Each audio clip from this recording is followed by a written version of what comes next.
Okay, subdural hematoma or hemorrhage. So, ito yung cause of death ni Akira Toriyama. So, ito raw nangyayari kapag yung blood natin na-take over yung covering ng ating ng ating brain at yung spinal cord, yung tinatawag nilang dura mater. Kaya nga subdural hemorrhage. Ibig sabihin, nagkakaroon ng hemorrhage yung ating dura mater. Ang causes nun, ang usually causes nun is yung mga head injuries.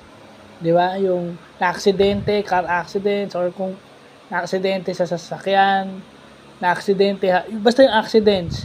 Pero yung non-traumatic, okay, yung non-traumatic, yun yung pagtitake mo ng anti-blood clot medicines. Oo nga, para mapigilan yung pamumuo ng dugo mo o yung anticoagulant medicine, yung sabi nila. Yung cocaine, isa pa yan. Long-term alcohol use. Yung pala yung pag naglalasing ka sobra, pwede ka magkaroon ng subdural hematoma. Long-term alcohol use, yung mga mahihilig uminom. yun lang, yun ang nabasa natin, no? I mean, magandang natin yan na may mga medicines pala na tinitake natin na kapag ka nasobrahan, it can cause other diseases or other risks, other diseases or other problems, no? Kasi hindi naman lahat nagagamot ng gamot.